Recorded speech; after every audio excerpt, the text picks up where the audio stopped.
What's up, everybody, and welcome to another episode of Ready, Set, Replay, the ultimate video game replay podcast. I'm Daniel, joined as always by my best friend, Skyler. It's time to learn about the mitochondria. The mitochondria. It's the powerhouse of the cell and the powerhouse of this video game that we're playing. That's right, this week it is Parasite Eve, a Japanese survival horror role-playing game from Square, where we are, of course, playing as a New York City police officer fighting against the demon mutants of the mitochondria. But Skyler, before we can talk all about all of this, what's so funny about what you're saying? I don't know why you're laughing. everything's very normal, but before we can talk about how funny all of that may or may not be, Skyler, you know as well as I do that we gotta go back. Buckle your seatbelts and put your herbal tea in the cup holder, because we gotta go back in time to the year 1998. Here we go. Oh. I spilled the tea on me. It's very Damn hot. it, I told you. Oh, shit. It was in the cup holder, but the whole car moved. That's fair. You didn't say to put a lid on it. Now we know. Now we know. You brought a mug. You brought a mug of tea into the... Because the time machine is a car like Back to the Future, but not a DeLorean, because that is an impractical vehicle. It's a terrible car. You put it in the cup holder, but it's a mug, and the handle didn't go in the cup holder. Yeah. It well, and I'm driving too, farce. so it's just a farce. It's such a mess. And it was a harder trip than usual because, of course, we went further back than usual. We're all the way back. Yeah. On September 10th of the year 1998. Not the furthest we've ever gone, but no. Further than we went last time. Further than we've been in a while. But Skyler, here's what's going on. Mm-hmm. So in the world of music, we've just gotten the debut album of Lauryn Hill. It's called The Miseducation of Lauryn Hill. That was on August 25th. The Billboard music looks like this. It's I Don't Want to Miss a Thing from Aerosmith at number 1. Nice. It's only, I guess it's just come out. I feel like I misunderstood how late Aerosmith was doing shit. That's got to be because of Armageddon. Well, was the song made for Armageddon? It's only out 2 weeks at this point. It's only been charting for 2 weeks. I believe the song was made for Armageddon. Armageddon, of course, one of the stars of the movie is Steven Tyler's daughter, Liv Tyler. Yeah. We went the same direction. No, that's not a joke, though. That's real. That's real. Number 2 is The First Night by Monica, a person who did not maintain relevance. And guess what? No one else on this list did either. Number 3. I just want to double down in case you thought I was kidding. Liv Tyler is actually Steven Tyler's daughter. No, I know. Okay. Sometimes you don't know things. I know everything. I'm very smart. Okay. Wanted to make sure. Number 3 is Crush by Jennifer Page. Do you know who Jennifer Page is? Because I don't. But now I feel like you're just humoring me. Yeah. In that you don't think... You can look it up. No, I know. With a mouth like that, I don't know how they could not be related. Frankly. Well, she's an elf, and I don't know what his excuse is, but... He was also an elf. Oh, the elf on the shelf, maybe. No, in Polar Express. Steven Tyler was... Oh, there was that guy that looked like Steven Tyler. I think that was actually just Steven Tyler as an elf. No, he's not in that movie. Everyone in that movie is Tom Hanks. Hold on. Everyone? Every character. Even the little black girl? I think so. Hold on. I Google image searched Steven Tyler elf, and I swear to God, if this is not Steven Tyler, you can't tell me. The fact that you got that, now I need to look up Steven Tyler. Oh boy, how much is this making it into the episode? I don't know. Nothing to do. Well, it doesn't matter. Look, number 4 is My Way by Usher, not to be confused by My Way by Frank Sinatra, different song. What about My Way by Limp Bizkit? Sure, I mean more relevant to the time period, certainly. And number 5 is The Boy Is Mine by Brandy and Monica, which that one I believe was charting during a different 1998 game that we've played. So that one must have been on here for a minute. In the world of movies and TV, we got some bad news, unfortunately. On September 6th, Akira Kurosawa died from a stroke. It is unfortunate. The box office looks like this. Number 1 is There's Something About Mary from Fox. Are you familiar with this movie? I'm sorry, that is Steven Tyler in Polar Express. And I knew it. I'm a genius. I'm an elf knower. He's credited and everything as He's credited as Elf Lieutenant and Elf Singer. And what's crazy to me is he's theoretically, he's got a rank. theoretically, They're the military. We would have discussed this when we watched this movie for our friend Abrar's podcast. But don't people like hate Polar Express? Oh, everyone, do we like Polar Express? I don't remember it No, like at all. I don't think so. So I don't think we like. I think hate's a strong word, but I Um, don't think we like it. You need to leave all this in. I'm leaving. Why would it not be in? I just need to.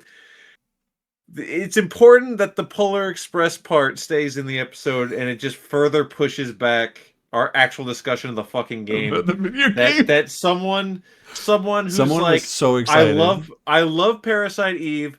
Look, someone made a little discussion on Parasite Eve. Let's see what they have to say. Why are they talking about Steven Tyler and Polar Express for 45 uninterrupted minutes? Well, we're only at 7 so far, assuming all of it didn't get cut. We got time to go. But yeah, number one in the box office is There's Something About Mary from 20th Century Fox, starring, of course, Cameron Diaz and Matt Dillon, everyone's favorite actor that we all forgot about, Matt Dillon. He does stuff. Number 2 is Blade, which just came out a couple weeks back from New Line Cinema. Number 3, inarguably the biggest movie on this list, Saving Private Ryan from DreamWorks. That's a big movie. That's number 3? It's been out for a while. Are we going down? So Something About was number 1? It's the yeah. Uh-huh. Okay. Number 4 is Knockoff by Sony. It's I have no idea what that one is. That's the I first didn't one either. I don't know. Yeah, it's a Jean-Claude Van Damme vehicle where him and Rob Schneider fight some terrorists. Rob Schneider? Yeah, I know, right? Yeah. No, thank you. And Rob Schneider, I didn't watch the movie, obviously. The description is that one of them is a fashion designer of some kind. I have to believe that that's probably Rob Schneider. Because if it's Jean-Claude Van Damme, it's a funnier movie than I thought it was. I would like to think it's Van Damme, but who knows? And then number 5 is Ever After, a Cinderella story also from 20th Century Fox, starring Drew Barrymore. I don't know that one either. It's, get this, it's Cinderella. Yeah, I mean, makes sense. It's one of the 400 Cinderella movies. Not to be confused with that time that it was Anne Hathaway that was basically a Cinderella. And then she Ella Enchanted? And she froze in the air that time over that barrel because someone said that she should stop. What about when Hilary Duff, Cinderella Story? Is that what it's called? Is that the one that's like modern times? Yeah, I think so. And that was it Chad Michael Murray? Michael Murray. Now let's talk about Cinderella for more time. Yeah, let's talk about Cinderella for more time. Do you count Enchanted? Is that what that movie was even called? No, that's not. That has nothing to do with Cinderella. Okay, it feels Cinderella.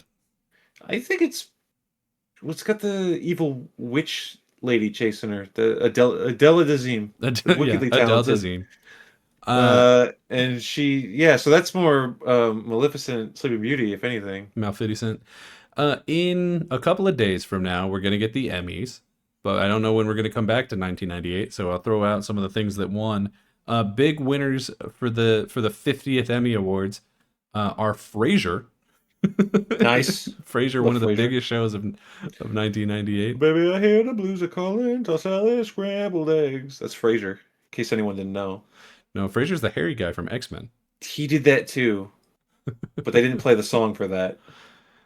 Truly, that is like the biggest one in terms of like things that remained popular. Like NYPD Blue won a bunch of stuff, and then like, you know, the Late Show with David Letterman won some stuff. Like, yeah. But really, the show of the year evidently is Frasier. So yeah, of course, pretty exciting for people who enjoy spin-offs of Cheers and Niles and the dog Eddie. I have no idea. I think the dog's name is Eddie. I have never watched more than maybe an episode of Frasier. Hang on. We're Googling it now so we don't have to come back to it later. Sure. Someone's going to leave a comment. It's dog, Edward. Frasier. Frasier dog. It would help if I didn't typo the shit out of this. Yeah. Dog Frasier name. I gotta tell you. Eddie. Eddie Crane. I'm really glad that we got that because everything else I'm about to say is bad news. What? Like really bad news. Eddie, cover your ears. Eddie, cover your ears. On September 2nd, in the wider world, the International Criminal Tribunal for Rwanda found Jean-Paul Akayesu guilty of 9 counts of genocide. I have to assume this is, if you ever saw the movie Hotel Rwanda, pretty sure that's the guy. Well, I mean, if they found him guilty, that's not bad news. No, but it is yeah. it's 9 counts of genocide. There's not really it's Yeah, not that's great. not good. That's not. But Yeah, what I'm so the bad thing already happened. it did And already now he's happen. being held accountable. So Sure. that's it could be worse. On September 4th, Google was formerly incorporated by Larry Page and Sergey Brin, so Google officially a company. Okay. And on September 5th, North Korea adopted a military dictatorship as their official government. Ooh. And everyone was really cool with it because, as we all know, they definitely get to vote. Wonder how that worked out for them. Someday we'll go to the future and then we'll let you know. They're still going, so there's that. But Skyler, hey, what a weird time we've landed in. Not a ton of really exciting things going on. Rwanda, North Korea. There's one big exciting thing. A new video game just came out. And it's called Parasite Eve. Skyler, what is your top level thoughts of Parasite Eves? I don't fucking know. I ask you this every time. And on the last episode, someone left a comment that was like, how dare you spring that question on him? Really? Yes. Thank you. Whoever you are? Yeah, your sock account.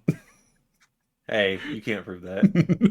You can't prove that in a Rwanda court of law. Whoa. If we're going to Rwanda. Oof. No. It's not that you're springing the question on me. I know the question's coming. I don't know how I fucking feel about this game. Have you played? This game's insane. You got to sort out your emotions. You got to get that emotional intelligence. Okay. Atmosphere in this game is great. Very good. Basically phenomenal from start to finish. Characters, not a lot going on. I can't say that our main character, whose name is, I believe it's pronounced Aya. It is, but we've established, and this is the rule going forward, ladies and gents, so please listen. If you say just her first name, it's pronounced Aya. It's spelled Aya. Aya. Pretty sure that's how you would say that. Yeah. But when you say her full first and last name together, the fact that her last name is Brea, you're saying Aya Brea every time. You're saying Aya Brea every single time. And that's not gonna stop. I don't make the rules. I don't make the rules. That's how it is. So when this gets turned into a clip by our friend Abrar, and someone gets mad that we keep saying Aya Brea, yeah, I refer you to this fucking part of the recording. Oh, I'll respond to the comment of you saying that we said the name wrong with just a timestamp. With a timestamp of the original video, please and thank you.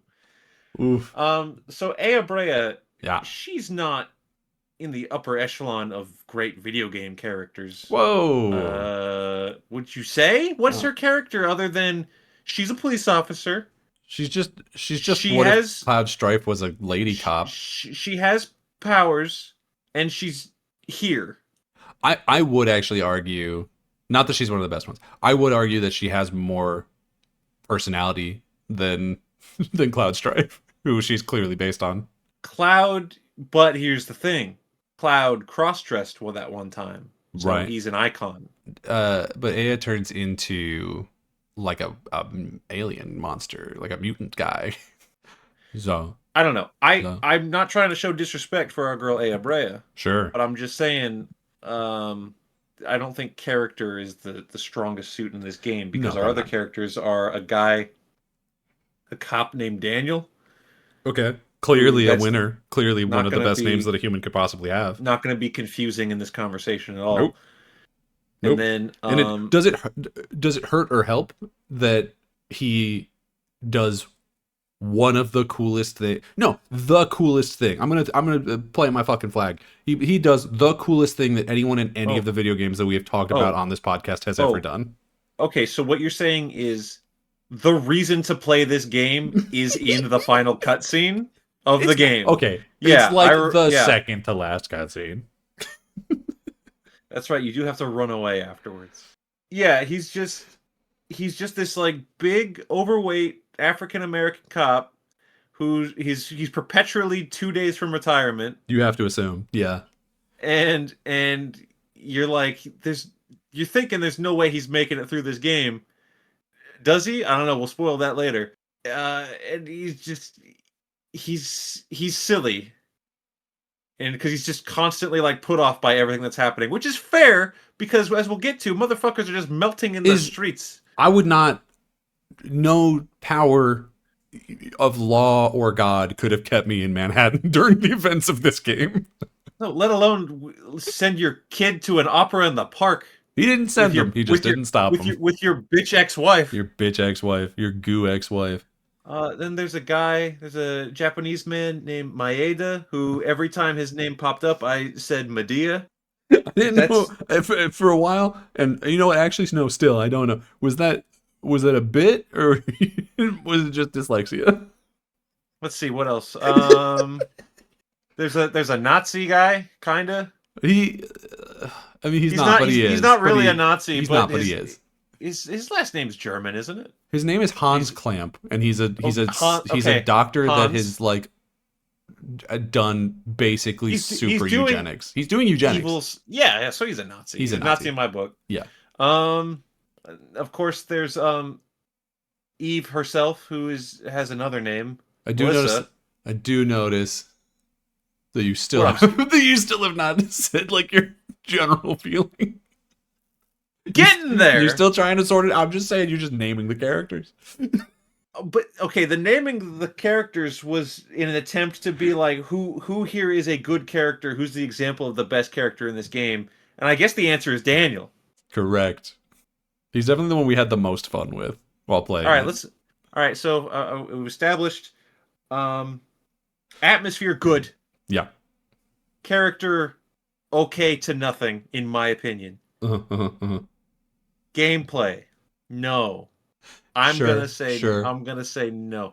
The combat is not terrible or painful to do, but I also don't think it's fun. How would you describe it? It's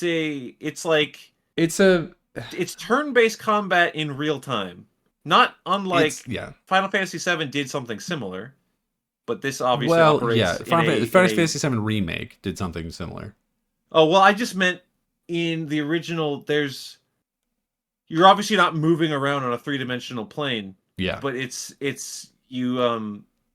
If you don't do your move, there's a timer, and then the other guy can do his move if you're not acting. Yeah, so there's a couple games in this time period too that are doing stuff like this. Chrono Trigger does something kind of similar to this. Oh god, what's it fucking called? Vagrant Story does something kind of similar to this. What it is that it has all of the trademarks of a normal like Final Fantasy style turn-based RPG, but between turns you have to move around to try and like dodge attacks and position yourself to better do your attacks. Yeah. But you have all of your same choices. You know, once your turn comes up, you have an AT bar that fills up, and then you get to take a turn. You have like your normal attacks. You can do your magic attacks, which I know you're a New York cop, but you do get your parasite powers, or you can use an item or switch a weapon or whatever. So it does have all of your like typical JRPG options. I guess what it comes down to, the part of the combat that I just don't care about, is it's the gun crafting and upgrade system, which is just every time you get a gun, you have to staple it to a different gun to make that gun better. Yeah, it's just watch the numbers go up, but every time she just shoots things like a normal pistol or whatever. It's just I didn't find that fun or rewarding to go through. There are other guns that you can get that we just never fucked with, because instead of swapping guns, we just kept feeding our one gun. But like you can get like a more proper, like we were using the M16, but you could use a handgun the whole time, or a shotgun, or a rocket launcher, or an Uzi, whatever. Like I've watched other people's gameplay, and it definitely looks a little bit different than the stuff that we did. All right, but so we stuck with the one gun the whole time. Don't rule out user error if we play like idiots. Well, but we did beat the game. But I don't think you're wrong. Like, because regardless of how you play, like the strategy is basically just like pick a gun that you think fits your style, and then just feed every other gun to it. Like that is what you are supposed to do. Is you get every time you pick up a gun, you then need a tool, and then you can use that tool to sort of rip the stats off of a different gun and put it onto yours or your armor. You have really only two items. It's your weapon and your armor, and you do the same thing for both using the same tools. So you kind of have to choose between, do I need to upgrade my attack or do I need to upgrade my defense?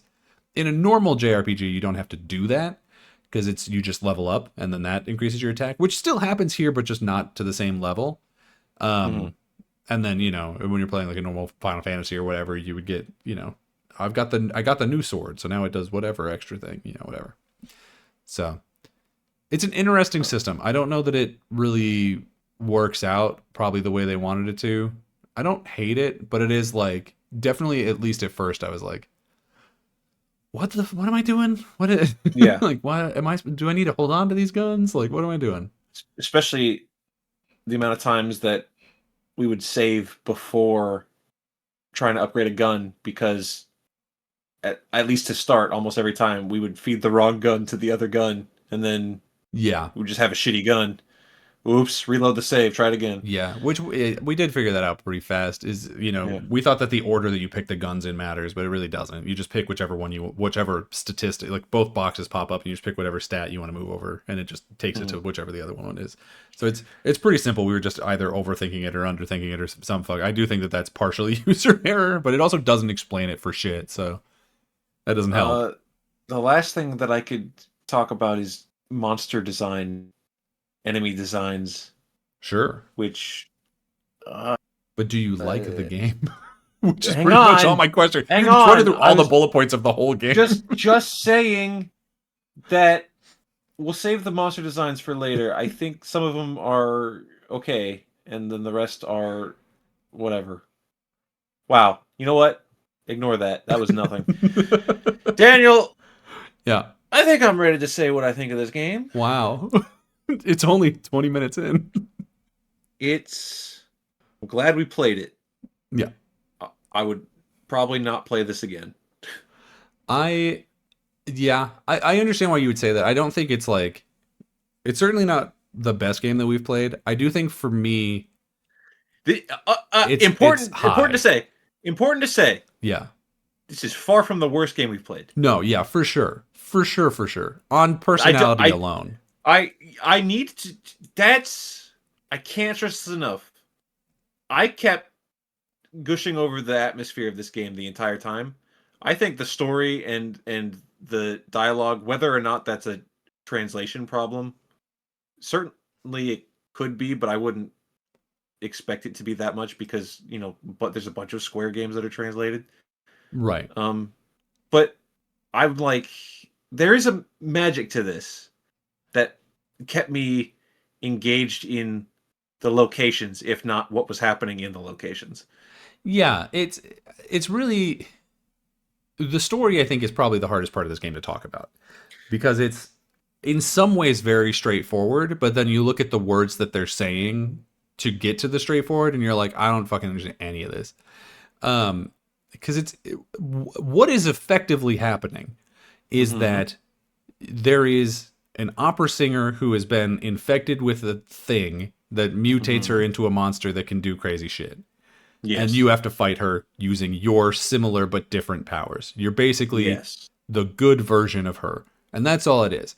But then when you break down into the details of how that's working, it becomes insane because they just keep focusing in on like, oh, well, this is because of her mitochondria. The mitochondria in her cells have rebelled against her body and they've taken over all of the cells. They've overthrown the monarchy of the nucleus and they have taken over her body and now that they are the ruling organelle of the cell of her entire body. And it's like, bro, what the fuck? Like, I don't need it.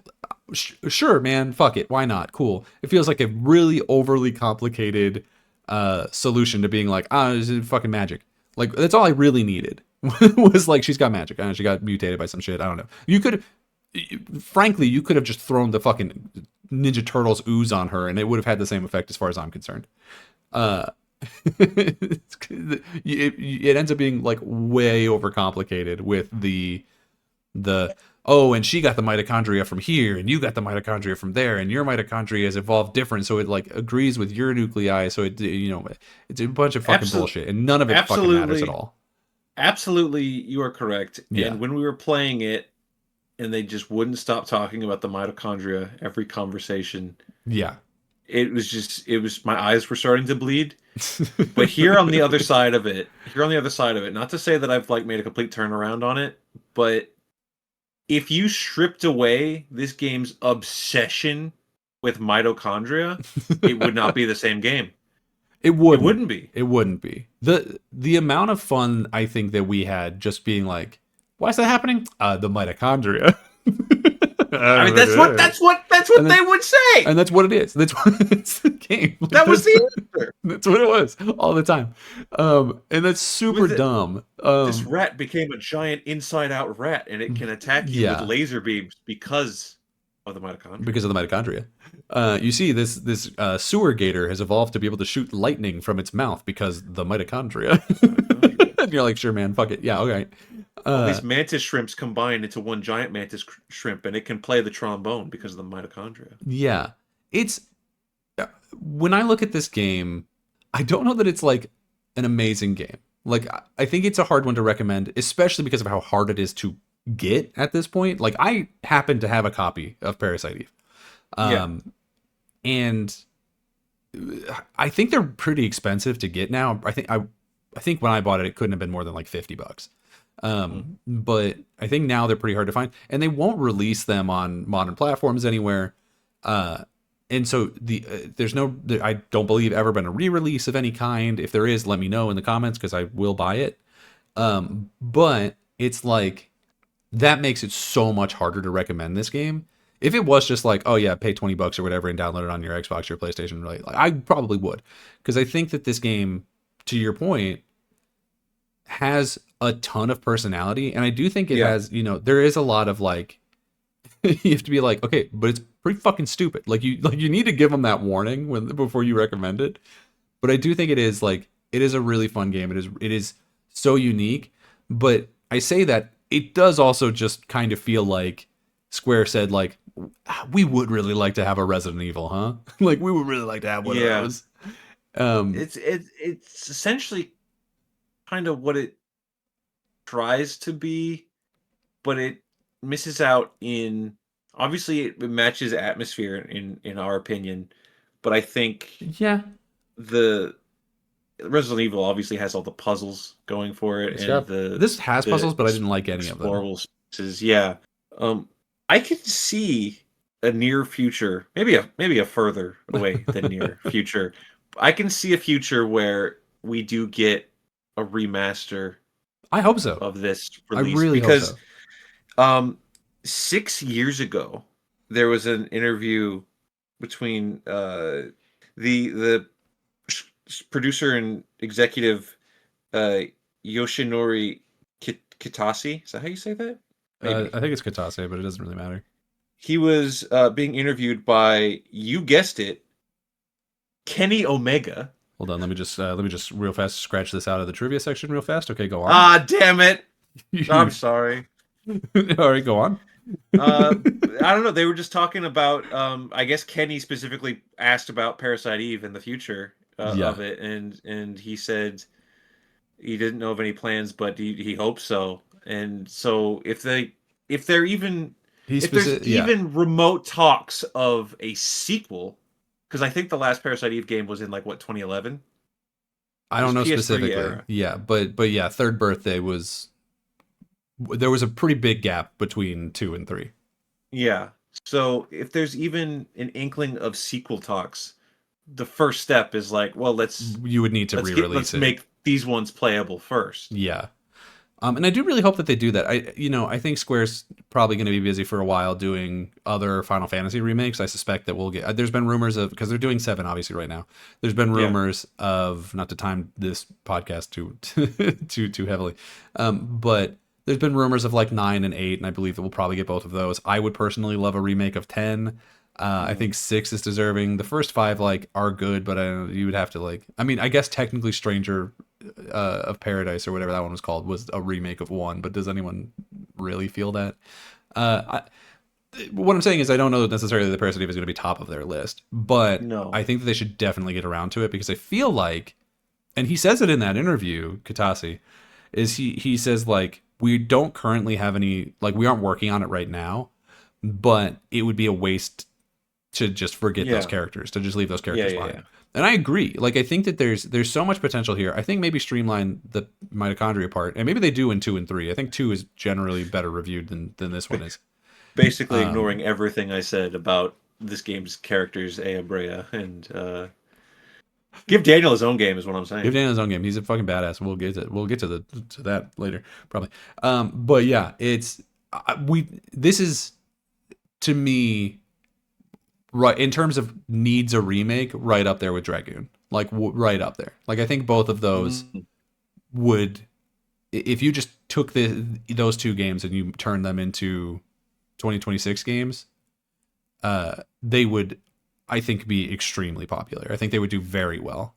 A full like ground up remake, like Yeah, like the like Resident Evils do, and like like Silent Final Hill, Fantasy like did. yeah, It's like Silent Hill. Okay, yeah, yeah, yeah, yeah. I'd be down if they took this world and gave it an absolute quality of life overhaul.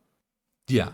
Then I would jump back in 100%. There's definitely some things that, because okay, so we've talked about the personality of this game, and I think that that's what really like elevates this game to the next level. Is it is like a lot of the sort of scenario writing I think is really great, and I think the monster design is really good too. But you know, a lot of it I think is carried by like we're going to a lot of these like landmark locations in New York, and New so York you're City. like, you know, we start at Carnegie Hall, we go to. We go to the The Chrysler Building in the EX mode. We go to the Museum of Natural History from Night of the Museum. You the know, Central Park the Central Zoo. Park. You know, we're going through all of these places where like you recognize, even if you've never been to New York, like New York is such an iconic location that you Yeah. recognize, like you know what fucking Carnegie Hall looks like, you know what the museum, you've seen Night of the Museum, you know what I mean? Yeah. So that's like the desk. That's the desk that he hides under from the T-Rex. That's the T-Rex. That's cute. That's the T-Rex. But That's not the here. guy. Not so much. No, he's scary here. But like that's the famous New York City crab. Right, and like you go to the Statue of Liberty and like all this shit, right? And I think that really, it's this weird juxtaposition of like this is one of the craziest stories we've played in a game so far in terms of like mitochondria and like and this is, you know, these mitochondria have been passed down from like the fucking mitochondrial Eve, who was like one of the first fucking women in Africa or some I don't even really know. To be honest, I only followed I think like 75% of the story of this game. But then, you know, you ground that by having it be in these locations that we all immediately recognize. Super real life. And it could happen to you. And but it makes it feel like it just has such like a strong sense of place and identity, and I think that really helps it. But then to your point, the thing that drags it back down is a lot of these quality of life things. Is maybe at the time, I don't know, maybe at the time people weren't feeling it as heavily as we were playing it, but it is like some of these boss designs mechanically don't work. This dog is too big for the room I'm fighting him in. I cannot get behind this guy, right? Or like some of these moves are just undodgeable, and even in the guides we were reading was like, you can't dodge that one, you're just gonna get hit, right? Like and the trouble we had at the very end, right? I ran out of. I mean, ammunition's never a problem throughout the entire game, right? Until you get to the very end, where it basically puts you in 5-6 boss fights back to back to back. I think it's even more than that. Because you go right at the end, you go Triceratops, T-Rex, Eve again. Yeah. Ultimate being 1, 2, 3, 4. Yeah. So okay. So 7. It's a lot. It's a lot. So and there's 7 boss fights. You're not exploring and killing smaller enemies to get new ammo back. Yeah. There is a guy when you cut between Eve 2 and Ultimate Being. There is a guy on the boat that you can get items from, which I say mostly just to avoid the comment that someone already wrote. But those items are not enough. And frankly, I didn't think to talk to that guy in my first playthrough. So I got halfway through the Ultimate Being fight and ran out of fucking ammo. And you know why that guy's there? Because some game tester said, I ran out of ammo. Yeah. Me from the past. I went back further and I let them know in Japanese. We'll be back there to play something. Anyways, we're heading that way. I went back like an extra 6 months, and I walked into Square HQ and I went, Sumimasen. Tasukate. uh, but yeah, there's, I think, not to like, I don't know, like throw out like all these wishful things of what the game like should have been or could have been, but I Sure. really do think, instead of talking about what it is, which is what a review is supposed to be about, but I really do think that like if you took this game and you modernized it for 2026 and you re-released it and you made the upgrade system make more sense and just like feel better there, you probably just get rid of ammo altogether. You find a way to make that mitochondria conversation like feel better. You don't cut out mitochondria. That's so it like No, intrinsic to the you idea, need it. but just make it like find a way to talk about it in a way that is easier to understand. Maybe Um, mention it less. Probably, yeah. Maybe not have like a pop quiz of supernatural mitochondria bullshit in the museum. Right. Which is, I mean, I guess that's optional, but like, yes, I agree. Um, it's just a couple of these like quality of life things, and I think you could make this game like very easily like a 2026 9 out of 10. You know what I mean? Like you could get there, I think, pretty fast with just a little bit of like quality of life, just a little bit of like these are the lessons we learned over the last 28 years. Yeah. Right? I think you can get there for sure. For sure, for sure.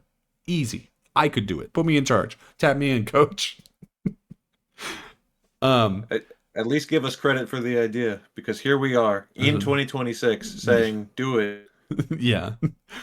Quite possibly the only people talking about Parasite Eve in 2026. No, they'll find us. They'll find us in the short. They'll find us in the short of me being like, I don't know, this is bad. And then they're going to be mad. Okay. So I think we do need to talk through a little bit the plot of what this game is. Absolutely. Because I think that is so much of what carries the game, but also like is insane. So the game starts out, you're in Carnegie Hall. You're on a date with a guy who is not part of the story. I don't even remember if he got a name. We don't know if he dies, but he might as well have. It was implied that he got out, but it was never confirmed. And you see a singer up on stage at this opera who starts singing and then mutating and then into a Final Fantasy villain, frankly. And then everyone in the crowd just starts catching on fire because she's like activating the sleeper cell mitochondria in their fucking DNA or whatever. Would it have made more sense if instead of an opera, it was like a Dragon Force concert?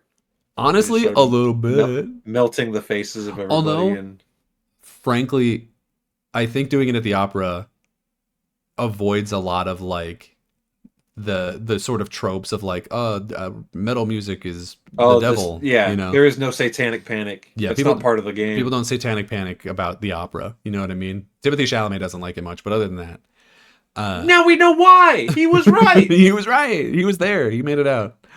Timothy Chalamet plays Ben in the movie that they make. That's why he's so light skinned. Yeah. And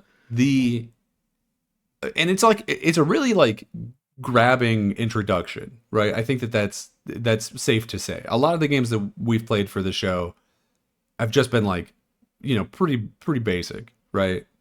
But I think you start out with an opera house full of people catching fire. You're like, oh, okay, what's happening here? I think it's kind of on the same level as like, the helicopter crash and the dog attack in Resident Evil. Yeah, a little bit. Yeah, it's. I have personal Resident Evil biases that make me find that more iconic, but I can totally. It's definitely more iconic because it's way more known. Yeah, I mean you do have to view it from that eyes of just strictly speaking, less people know and talk about this game for sure, and for reasons.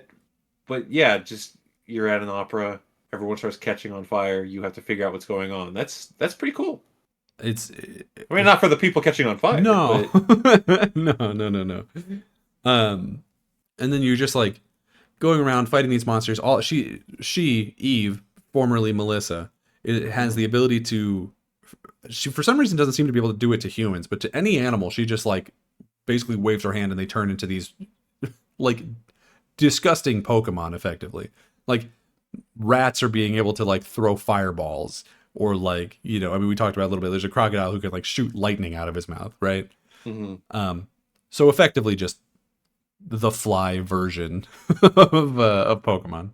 Oh, it was. I wish I hadn't have lost the page that I had open while we were playing. That had just a list of all the enemies. Just quickly run down every animal that's in this game. Oh yeah, I mean, but I It's a feel like long that. list. I feel like that also like doesn't super do it justice because all the names are just like monkey, It's the snake. animal. Yeah, Yeah, but it's but just like it's important to know that when the game designers are like, what animals can we put in New York City that get turned into a big gross thing that can shoot fireballs? And then they did get down the list far enough to be like, I don't, big worm, big worm. big big. That's what We they call had me. we had That's to no, make actually, wait. a That's what they call Dennis Rodman. yeah, he's the worm. You don't want to be Yeah, Rodman. I don't want to be Rodman. We already talked about North Uh, Korea once. oh, it all comes back to North Korea. Yeah, they had to make a level in the Central Park Zoo out of necessity because they were running For, out of animals. for enemy variation alone. Yeah, yeah. But yeah, you get introduced to your friends, Maeda and Daniel. You go to the zoo in Central Park. We go through the zoo to get to some concert that Melissa's like holding. Melissa Eve is holding some kind of concert that she had before, and for some fucking reason, people still go to it. And then when she shows up to it, she just turns everyone in the audience except Ben into goo, including Daniel's ex-wife, Lorraine. Yeah, well. Oh well. And then Nothing the goo lost. becomes a sentient like puddle that's just around for the whole game. It slithers away The water into system. the yeah. It's a bit of a Uh, problem. it's like this game has an entire chapter that is about you going to a hospital to try and prevent Eve from getting super sperm so that she can Mm. give birth to the ultimate being. That's a thing that And happens in this video game, and it's not the craziest thing. and we do not succeed. We do not succeed, which is why the final boss happens and exists. This game, I I guess we shouldn't run through the entire plot of it, but just like the bits of like, you know, you go to Chinatown and are like going down into the depths of the sewer and fighting a centipede monster, or like you go to some Mhm. random warehouse and you fight this giant crab. Like Who was the worst boss fight of the game? I would I yeah probably Oh, because of maybe yeah when we came back yeah. to it later it wasn't too bad. I think design wise in terms of like mechanical design of the boss I think Shiva Cerberus is the worst one. Well, yeah. The boss of the third day, the third chapter, is a dog becomes a big dog with three heads, Cerberus, if you will, If you're nasty, and he's too big for the room you're fighting him in, so you can't get around you him. can't go behind him. And so he just hits you with whatever. And then the guy we were following like implied that if you took out certain heads, certain attacks would stop, and that just did not seem to be the case. Yeah, it it also just said, yeah, just go around him. Like where? he's the whole room, dude. If you hide in the top corner of the screen, he is the top corner of the screen.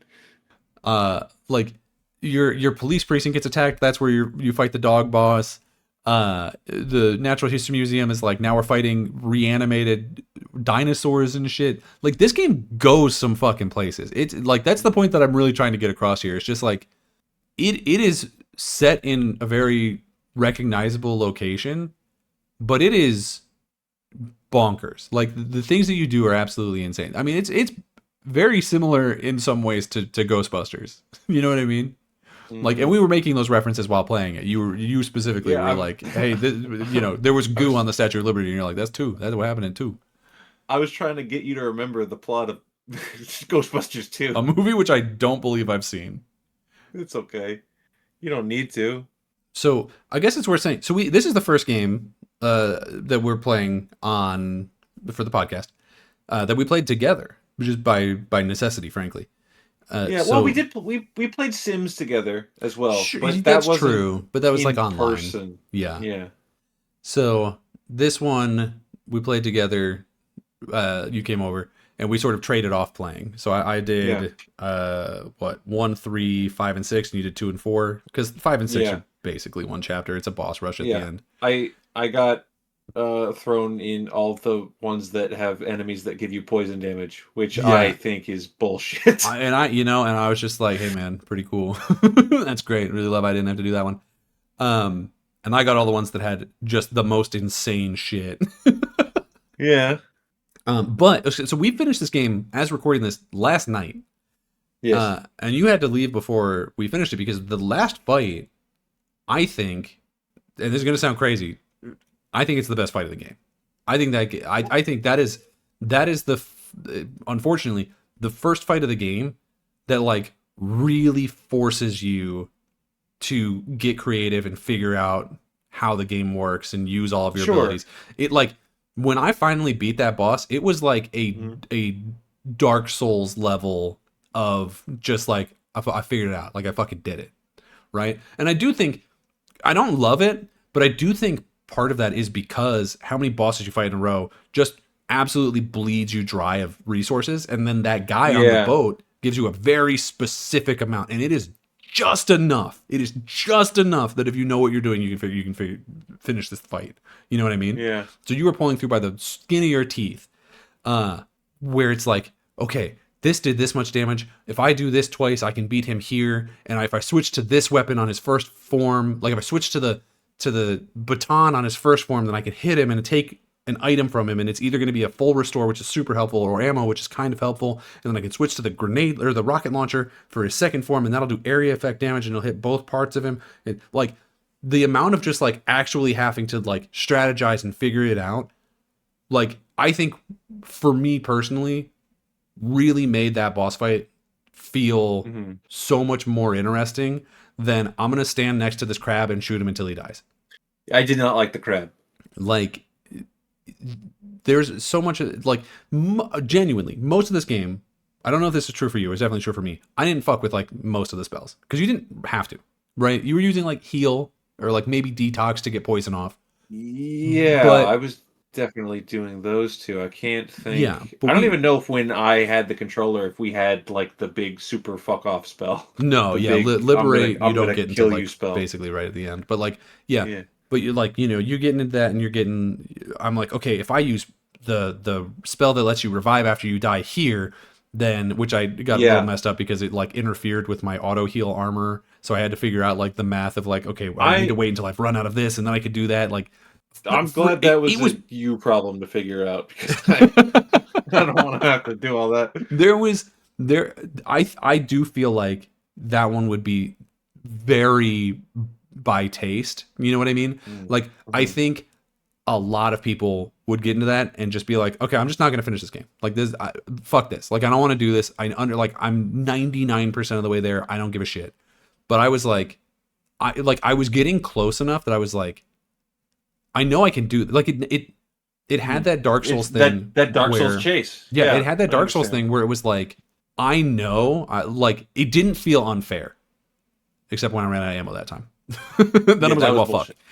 Yeah. But it once I like actually had the items that they meant for me to have for that fight, I was like, okay, this is doable. Like I can figure this out. Like this has become a puzzle, and I Mhm. fucking loved that. That was so cool. And frankly, I'm sure there's a way.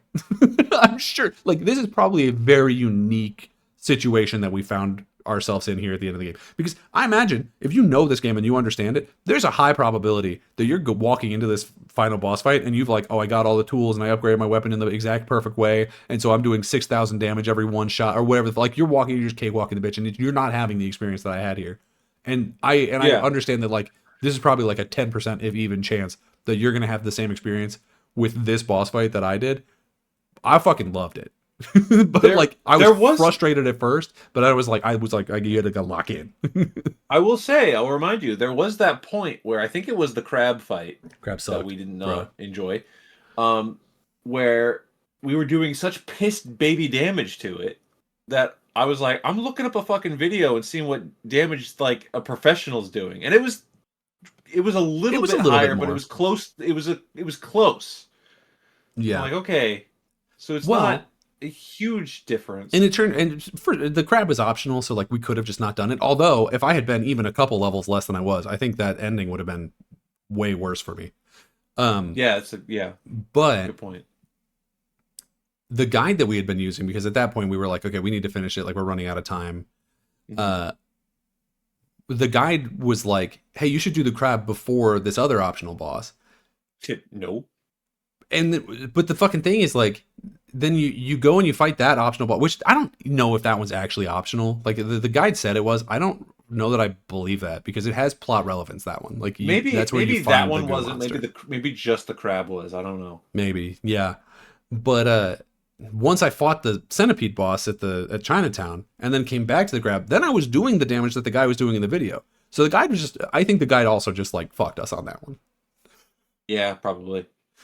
So there is a little bit of that as well. Because to be fair, there's not a ton of like grinding you can really do in this game to a certain extent. Like, I guess you could, but the regular enemies give you such like piss poor damage. I guess it's kind of Dragoon in that way, where the regular enemies that aren't bosses give you such like baby experience. It's almost not even fucking worth it. That's another quality of life thing this game is in desperate need of, by the way, is the ability to run away from fights when you're going back through areas. Desperate need of that one. There was a certain point where I was like, I just don't want to fight these fucking velociraptors in this museum anymore. I'm kind of done. Like, I'm just trying to get to there's 5 floors or some shit of this museum, and I'm just trying to get out of here. I remember when I got lost in the zoo part. Oh yeah, it's like a big maze that you're going back and forth, and I'm like, okay, I gotta go this way. Oh, there's the snakes again. Yeah. Yeah, it's about right. I do want to talk about the ending. So yeah, because I think the ending is very important. We usually aren't like too scared of spoiling things, but I do think that this game is like, not like, oh, it's special, like I shouldn't spoil it, but because I think that it is like, of the other games that have spoilable things in it, like, it's probably lesser known than, you know what I mean? Like, there's the majority of the people listening to this, there's going to be less of them that know what the ending of Parasite Eve is than know the ending of like Resident Evil. You know what I mean? For sure. Probably. 100%, 1000%. So skip ahead if you don't want to hear it, but the ending of this game is fucking insane. It's so you've got your little science guy, Maeda, or Medea if you're nasty. And he has like figured out how to do shit with the mitochondria. It's all frankly above my head. Yeah, it's above our pay grade. It's above my pay grade. And they're up on a helicopter while you're fighting the final boss.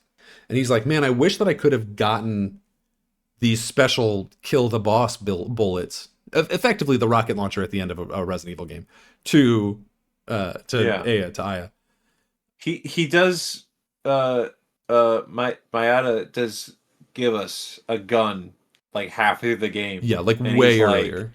He's like, hey, don't lose this. I want you to have this gun. Don't lose it. But you also can't use it right now. Sorry. And that's like what he says to you, and then he just fucks off. Yeah. Okay. Does not explain. Does not elaborate. Leaves.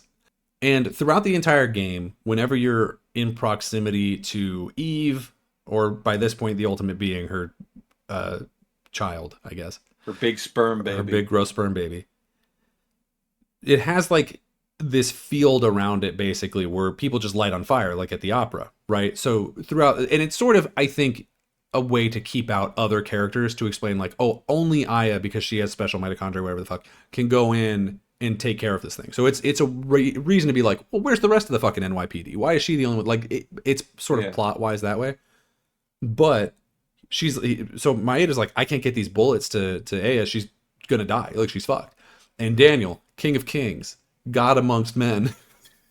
Before we just need to remind the listeners who don't remember, don't know Daniel. Yeah. Not this Daniel. Not me.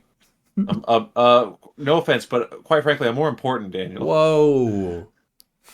I agree. He is an older, pudgier. He's Danny Glover from Predator 2. Oh, I thought he's. Oh, I mean, Lethal Weapon. I was gonna say he's always. Yeah. That's where he's getting too old for this shit. But the reason I say Predator 2 is he's so sweaty in that movie. Everyone's sweaty in that movie. They're in like, yeah, it's a Central America or some shit.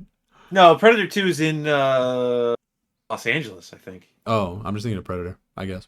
Either way.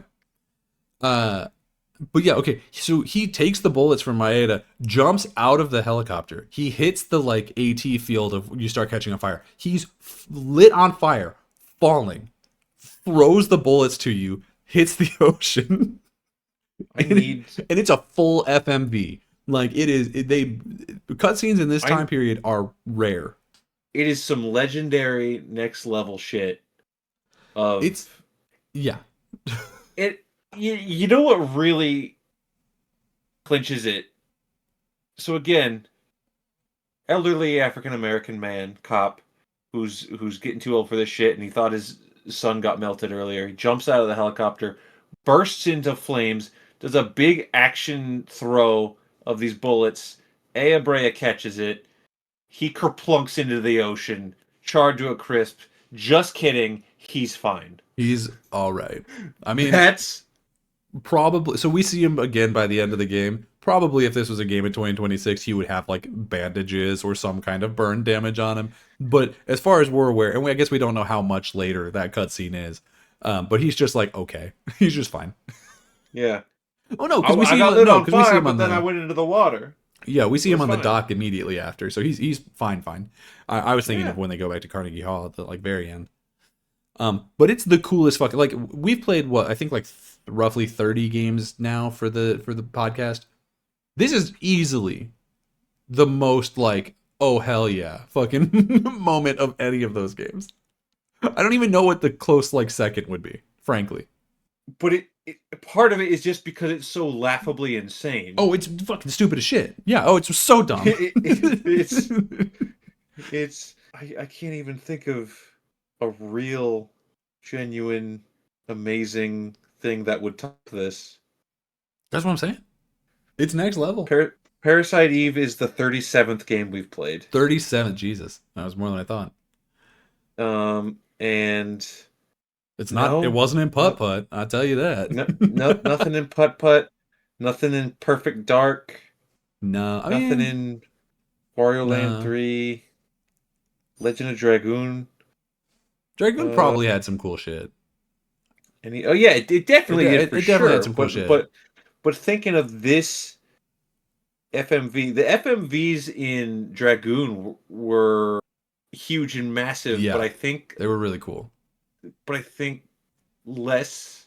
Oh, I don't know. Code Veronica, Nemesis, Resident Evil 2. Yeah, Icewind Dale. I'm definitely not Icewind Dale. Yeah, I don't know what else would be second. There's definitely been some other cool shit that happened. Don't get me wrong. Like, we've played some really good games. We've played, frankly, better games. So do we want to hear now live create an official title for this is the most badass thing we've seen in a video game? The thing is, like, my instinct there is to name it after the character, but then that's so confusing. I'm gonna have to put my foot down on that. We are not calling it the Daniel Award. Because then that's so confusing. Like, what, you don't think I'm cool enough? We could name it after something in the game. We can call it the mitochondria. Well, what's his last name? It's like Daniel. Yeah, his name is McG. No, I think it's with, like, hold on, I'm looking him up. Daniel Dallas. I was wrong. The DD Award. I don't know. The name's gonna have to be a work in progress, but we're going to say in our 37 game tenure so far that Daniel Dallas jumping out of the helicopter and catching on fire like debris entering the atmosphere, just to action throw some shit at the main character. I'll take, you know what, the more I think about it, he might be my favorite character from any game that we've played so far for this. Any game? Okay, hear me out. What's his introduction in this game? He cold cocks a fucking journalist. That's right. He's got that Commander Shepard in him. He's punching journalists in the face. Every time that people are talking about mitochondria, he's like, shut the fuck up. What is happening? There's the bit. Okay, hang on a second. Hold on. Well, okay, go on. You like Daniel Dallas more than Bottles from Banjo-Kazooie? Bottles died. Daniel would never. But he came back. As a ghost. Okay, what about Drew Carey from The Sims? Oh, fuck, he was pretty cool. He was the life of the party! Yeah, he was the guy, dude. Pokemon Stadium has Mewtwo in There it. was that. Oh, but it's not movie Mewtwo. If it was movie Mewtwo, then we could talk. Leon S. Kennedy, Yeah, Claire Redfield. What yeah. about fucking a different Dan, Sir Dan, It's sure as fuck whatever the not fuck Daniel his Fortescue name, from Daniel Medieval. Fortescue. Absolutely not. Not Daniel Foreskin from fucking. Uh We've had 2 Daniels already, and we've only oh, played 30 some odd games. That's crazy. you love that dude from Daikatana. I don't remember his name. Which one? Wait, which The, one? The one of the main guy? companions. No, the companion Oh guy. fuck. He did okay. He did have the stupidest name of all time. Fuck, what was it? It was like a fist man punch guy. Like it was fucking stupid. It was like Thunderfuck 5000. It was what was his name? Hang on, I'm gonna find it. America? No. Superfly Johnson. Superfly Johnson. Gee. That is, okay. All right. I mean, I don't know. Maybe I've got a Okay, type. so if we're making a Mount Rushmore of Ready Set Replay. Ready to replay. Derek, Daniel Dallas. I don't. He won't stay there for long. I don't think, but I think he's on there right now. Okay, Daniel Dallas, Drew Carey, Superfly Johnson. Superfly Johnson, who you fucking hated. I hate that whole game. Wait, it's a bad game. It's really bad. And then let's go ahead and just throw Putt Putt on there. Yeah, Why putt not? putt. Yeah, 3. I almost said 3 black men, but that's not what. No. Putt putt Let's could get be, this clear right now. putt putt could be black. Putt Putt. Yeah. What a fun time we've had here today. Is there more to say? Is there more to say about? Not really. Oh, whoa. Okay, there is actually, yes, but we didn't play it. So when you beat the game, yeah. there's an EX mode, which is just a new game plus. I think EX is like extra or whatever. And in that version, you get a different ending, which I guess we should talk about the ending that we did get, which people Yes. have questions about which ending is canon, and I believe the answer is like kind of neither.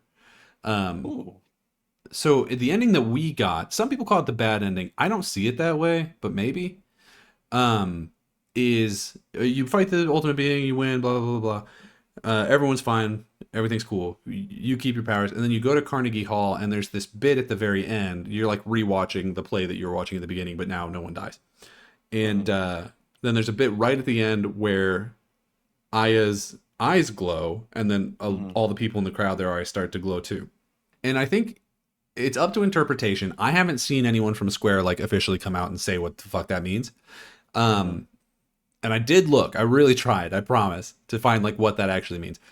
It seems like online the common theory, and what I sort of took from it as well, is that because Aya has like the mitochondria that helps people. She has the It's so one thing that so Eve, she's mitochondrial Eve. Parasite Eve is Aya, because humans are the parasite, blah blah blah, this whole fucking thing. Anyway, she's got the quote the parasite mitochondria, and she, to me, it reads as like she's sort of protecting these people. She's like, if anything else happens, we'll be ready. New York is stronger. Like, you mess with one of us, you mess with all of us.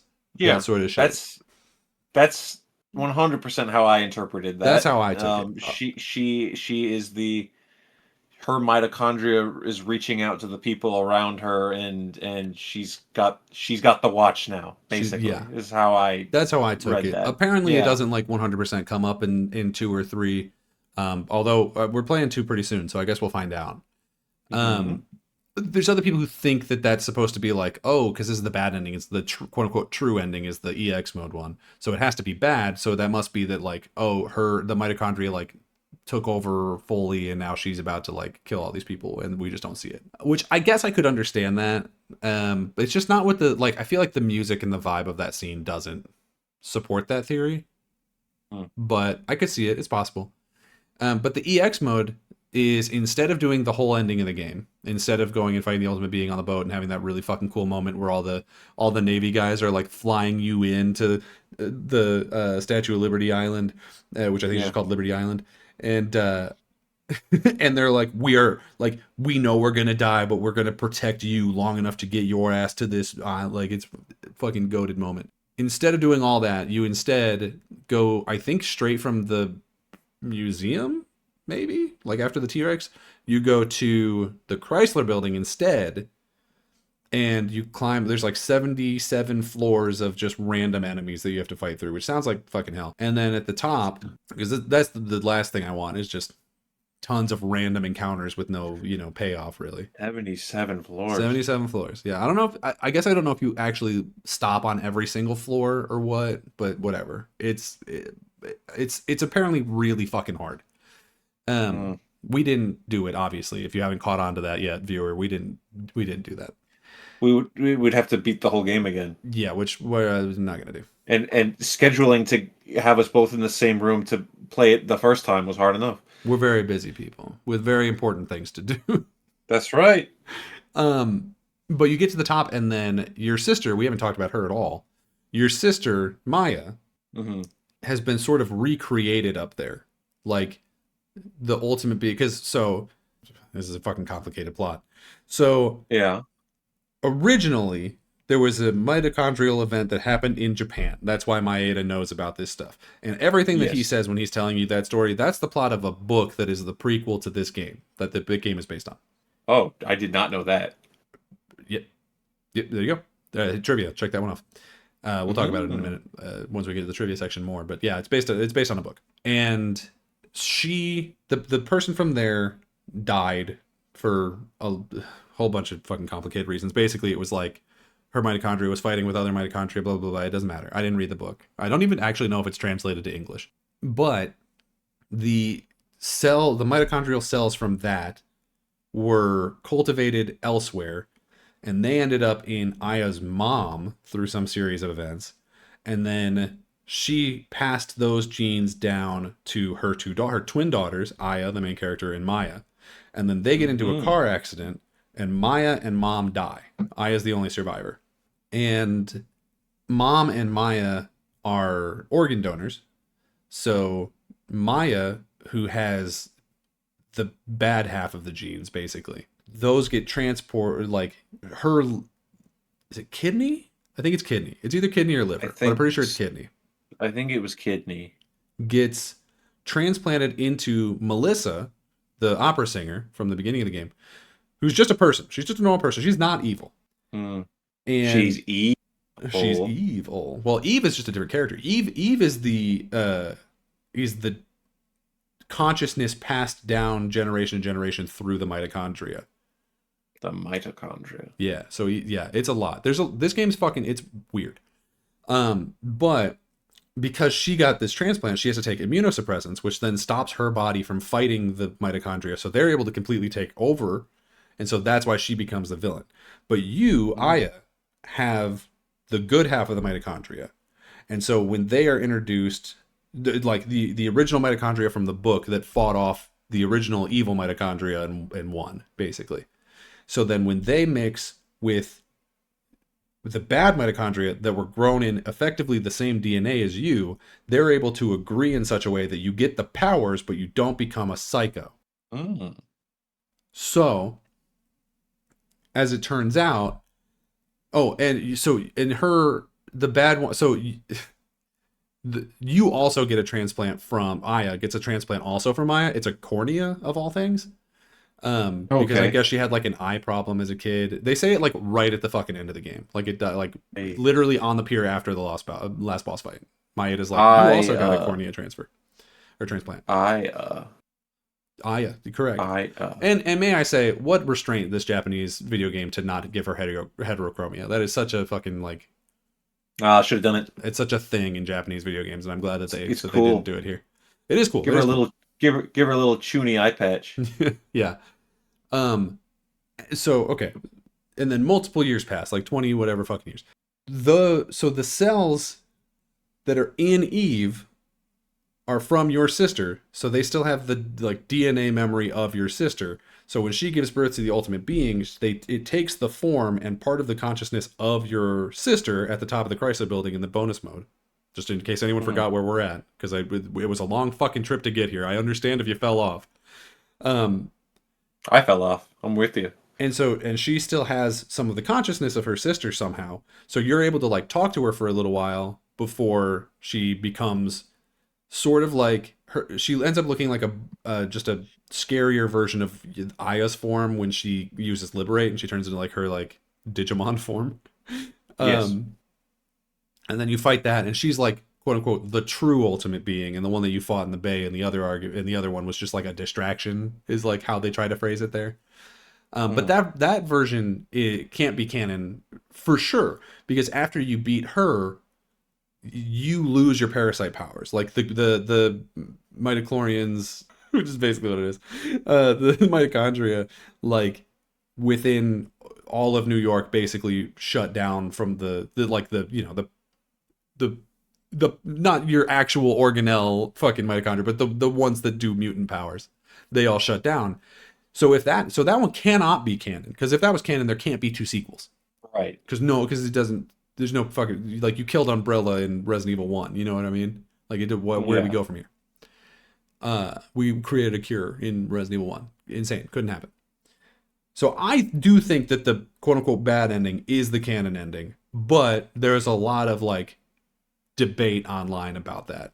And so truly probably neither of them are fully canon. And like who fucking cares? Really? You know what I mean? I think the normal ending that we got is 100% canon right up until that shot in Carnegie Hall, and then at that point all bets are off.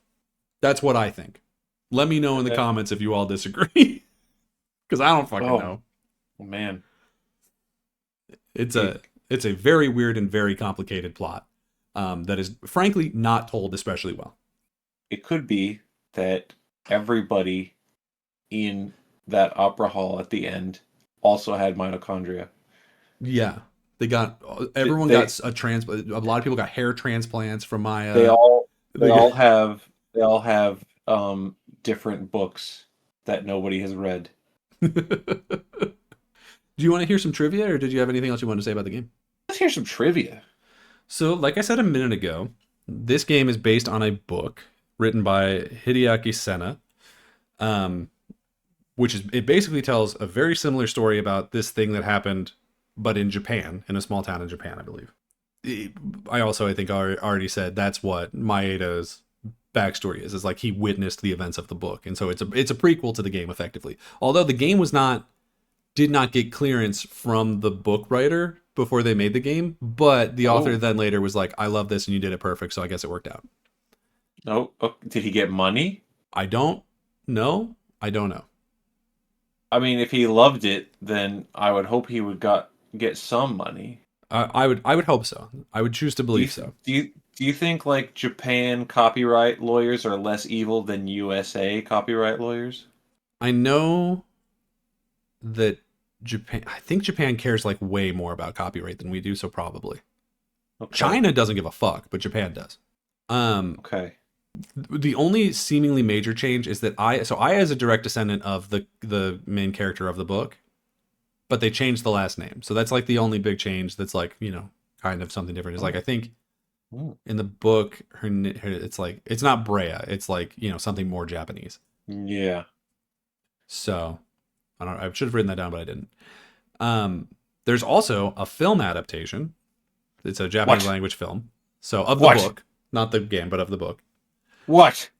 Uh and there's a manga adaptation of the game. So this franchise was really big, but just kind of only in Japan. I'm immediately looking into this movie. 1997 science fiction film. Where can I watch it? It might just be on YouTube. Uh, I'm gonna take this. I'm gonna take this to the lab and see what I come back with. mhm. It's on Reddit. That doesn't surprise me. Yeah, that feels about right. Wait, no, it's a YouTube link. It is on YouTube. Oh, okay.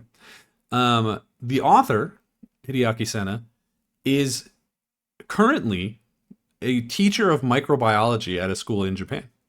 Because while insane, everything about the mitochondria in this game at the time was correct. They just cranked it No, up to no, like 11. no. You must be mistaken because this mitochondria brought a T-Rex back to life. Yeah, yeah, yeah. No, no, no, no. Yeah.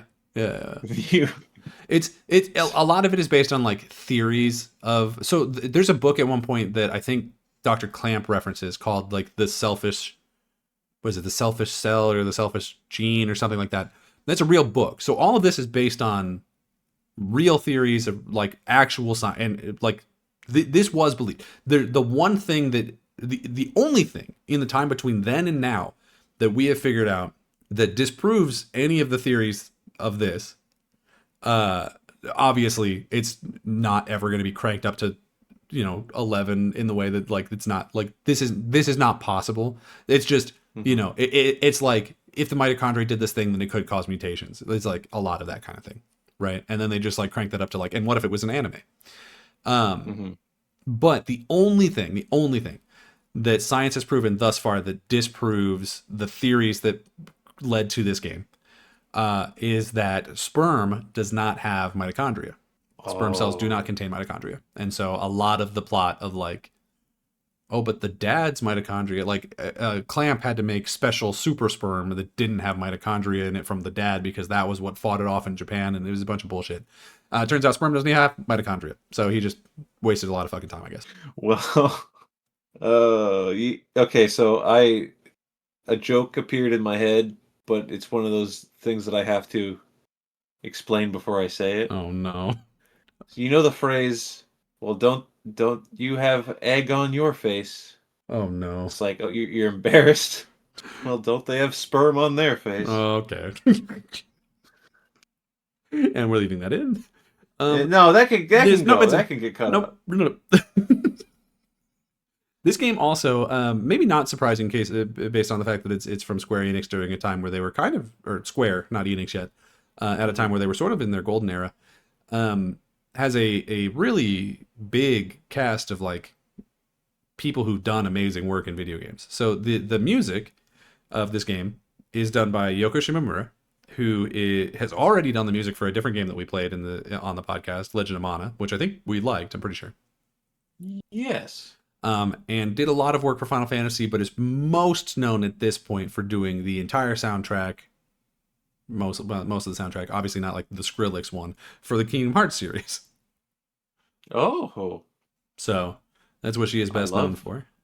I love that music. And the art and a lot of the direction was done by Tetsuya Nomura, who is sort of like the father of Final Fantasy. He didn't do, I think, the original ones. He kind of took over at 7. But 7 is also like the one that put Final Fantasy on the map, frankly. I know a lot of people love 6, and I haven't played it, but it's probably great. But 7 is the one that like really broke it out into mainstream, and that was his first work. He actually started as a character designer, which is also what his major role in this was. Which is probably why a lot of people think that Daniel looks a lot like Barrett and Aya looks a lot like Cloud. So, he had a type, I guess, and it was larger black eyes and tiny blonde twink people. And big black dude, yeah. So, but two absolutely legendary figures in the world of video games worked on this video game, and I think did a pretty good job. I don't think either of the sections that they would have worked on were the sections that I had problems with. So Skyler, using our patented and amazing rating system stolen from nobody and made up by us, where are you feeling about the Parasite Eve? A really good question. It's a tough one. I think it's a tough one. Because we had a lot of fun with this. Because it's batshit crazy in its story. So fucking insane. I mean, my gameplay complaints are still very much there. And valid. Which is why my initial rating that I wrote down was a 5.5. Ooh, that feels low, but if that's what you're feeling. It does feel low because I have a respect for this game that I think I don't have for a lot of the other ones we've played. It warrants a bump.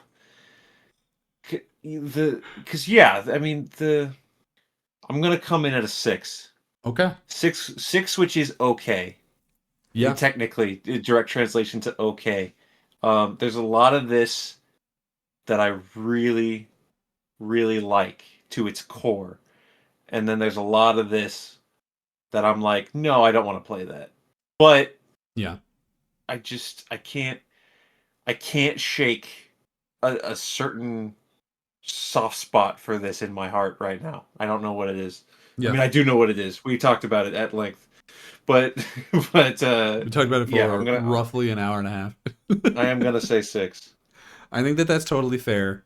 I'm definitely higher on it than you are. And now I'm starting to worry that I'm like too high on it. I'm not super No, high. I'm not like, speak but speak your piece. um, I was feeling like an 8, honestly. I think this is a great video game. I think that there are absolutely problems with it, and you're not wrong at all with any of the things you didn't like about the gameplay. I think that those are absolutely valid. I Hmm. think for me, because of how engaging a lot of the things that we were doing in the game were, how much fun the like batshit insane moments were. I think that I because of that last boss fight came around on the combat of it a lot too. Maybe it's fucking Stockholm syndrome. To be quite honest with you, I really don't know. No, I mean, you found a genuine enjoyment on it, and I'm not. Yeah, It is not my job to talk you out of your score. that's fair. That's fair. I'm not going to attempt to do that. But I will draw the comparison of like 8 is what I gave Dragoon. 8 is what I gave Resident Evil 3. What did I give Dragoon? Dragoon, you gave an 8.5. Okay, okay. So I'm not saying it's the best game we played. I think what we're learning in our pattern is I'm drawn more to the middle. I think when we get to like high rated games, you tend to come a little higher. And when we get to Yeah, maybe. low rated games, you're a little lower. That's Or at least almost. mid level games. Yeah, I think you're probably right. I think that, and I think that because for me, one of the worst things that a video game can be is boring. Oh, for And sure. I think when you fall into that middle zone, then likely what that means for me is that you're boring. Like Yeah. if what I'm feeling is like, oh, you're like a 5 out of 10 or whatever, then I'm like, I just don't want to play you. Like it's not that you're bad. I just don't really want to fucking touch you. Like I'm not Mm, interested. Go find someone mm, else. You know what I mean? yeah. And so maybe that does for me drop it down a little bit more when it's sort of in that middle zone. Um, but yeah, I mean, for sure, I'm not like I can't discount any of the issues that you had with this game. I think that this game is in desperate need of a fucking 2026 polish Yeah. up. Uh, but man, I don't know. It for some reason it just becomes like more than the sum of its parts for me, and I don't know. I don't really know why. Okay. Well, that would aggregate the official score to a 7 out of 10, That's probably right. That feels right. which That's probably yeah. which That's is good. it's a good score. Unfortunately, the two other games we've played for Bangers. I 1998 was looking at this earlier. were Resident Evil 2 and Banjo-Kazooie. So Yeah. it is in a firm third place.